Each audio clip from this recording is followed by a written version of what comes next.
प्रधान आपका बहुत बहुत शुक्रिया, बहुत बहुत धन्यवाद। का नाम तो चौधरी का था।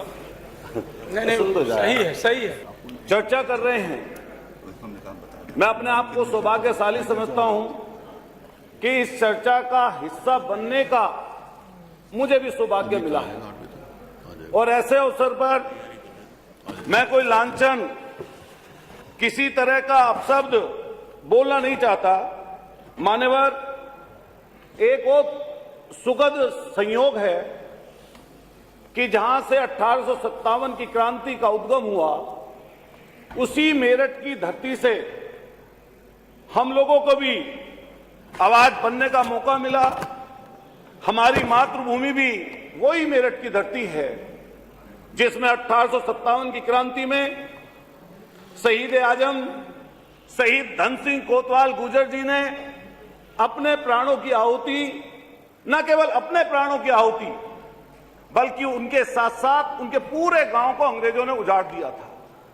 उसके अगल बगल जब हम जाते हैं तो दिल्ली के आसपास के सारे क्षेत्र, चाहे वो सहारनपुर का इलाका हो, चाहे मुजफ्फरनगर इस समय हो, बागपत हो, शामली हो, मेरठ हो, बुलंदशहर का काला आम हो और दिल्ली के इर्द गिर्द के सारे इलाके, शायद ही ऐसा कोई पुराना पेड़ होगा जो बहुत 100 साल से पुराना होगा पेड़, ऐसा हो नहीं सकता उस पे फांसी के फंदे पर हमारे लोग लटके ना हो। अभी चर्चा बनती है, आगे आगे चलती है, सब लोग अपनी अपनी बात कह के जाते हैं, लेकिन पूर्व के वक्ताओं ने, खास तौर से भारतीय जनता पार्टी के नेताओं ने हमेशा जब वंदे मातरम की बात की तो कहीं ना कहीं वो बंटवारे की सियासत के लिए उसका नाम लेते हैं।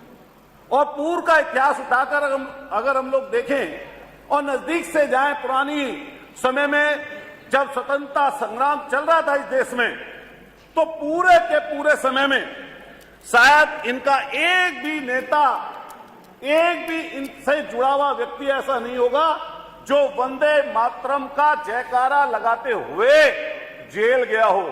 4 के भी नाम ये लोग भारतीय जनता पार्टी के लोग बता नहीं पाएंगे।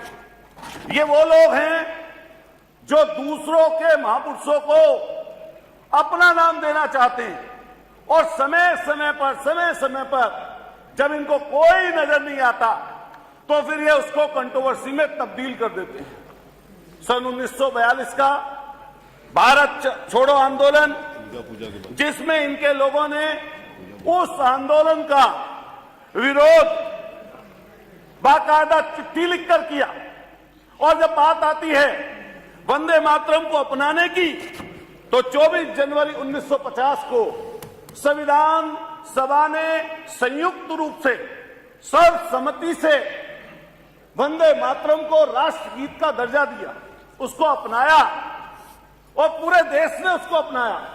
लेकिन जैसे ही हम लोग आगे की तरफ बढ़ते हैं, देखते हैं और तरह तरह की बातें जब आती हैं, तो अभी मुख्यमंत्री जी कुछ समय पहले जब सदन में बोल रहे थे तो उन्होंने उस समय के लोगों का जिक्र किया, लेकिन अगर नजदीक से जाएंगे उस समय के लोगों का जिक्र करते हुए तो ये वही लोग हैं जिन्होंने उस समय की मुस्लिम लीग के साथ बंगाल में, सिंध में, नॉर्थ वेस्ट फ्रंटियर में आपके लोगों ने साझा सरकारें बनाई और उन साझा सरकारों में अपना योगदान दिया।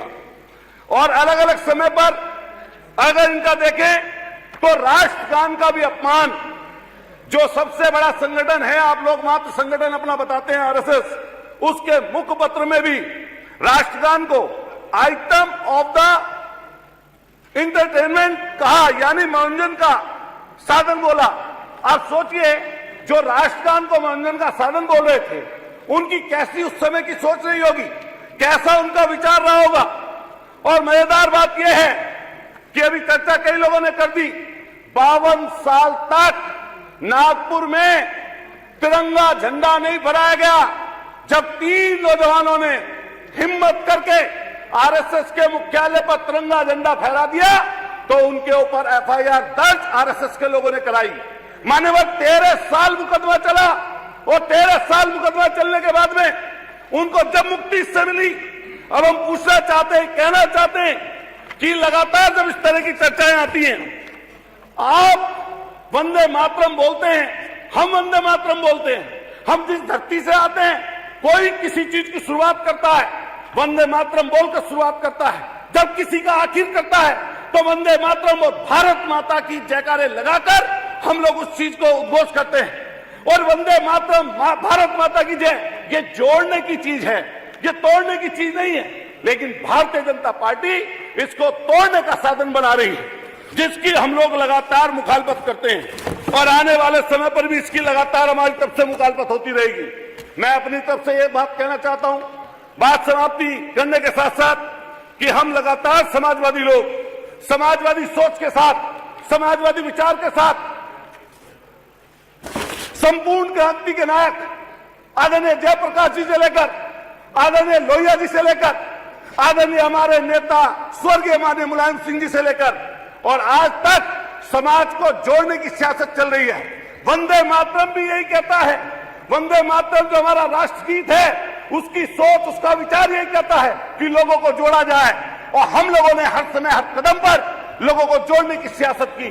लेकिन भारतीय जनता पार्टी इसके माध्यम से सोच ऐसी बनाकर कि अलग अलग चीजें बखेर कर ऐसी चीज करना चाहती है जिससे देश को कहीं ना कहीं बांटने की सियासत की तरफ ले जाए। आपकी सोच और आपका विचार इस तरह का है कि अरावली की पहाड़ियां दे दीजिए एक उद्योगपति को। अभी इतनी बड़ी विपत्ति आई, अभी इतनी बड़ी विपत्ति विमानन के क्षेत्र में लाखों लोग सड़कों पर खड़े थे, आपने सौंप दिया किसी एक व्यक्ति को। मान्यवर 10 सेकंड और बोलूंगा, 30 सेकंड सौंप दिया आपने। एयरपोर्ट आप वंदे मातरम का नारा लगाकर बेचना चाहते हैं, आपके बंदरगाह बेचना चाहते हैं, कोयले की काने किसी और को देना चाहते हैं, सारे लोगों पर, सारी चीजों पर किसी एक का कब्जा करना चाहते हैं, करवाना चाहते हैं। हम सब लोग थैंक यू यही बात कहेंगे अपनी लास्ट में कि सब लोगों ने बात चर्चा कर ली, लेकिन हमारी रगों में, हमारी सोच में अपनी मातृभूमि के प्रति जन्म से लेकर मरने तक अपनी मातृभूमि के प्रति जितना आपकी सोच होगी उससे कहीं हमारी सोच नहीं है। और मैं अपनी बात को आखिर करते हुए सब लोगों से कहूंगा कि हम लोग इसी सोच और विचार के साथ कि जहां जहां जूझ पड़ेगी, जहां देश का नंबर आएगा, जहां देश की बात आएगी, वहां सबसे पहले लहू बहाने का काम हम लोगों ने किया, हमारे पूर्वजों ने किया, हम भी करने का काम करेंगे। बहुत बहुत आपका सबका शुक्रिया, आपने बोलने का वक्त दिया, धन्यवाद। बोलिए भारत माता की, जोर से बोलिए, बोलने की नहीं है, अब क्यों नहीं बोल रहे?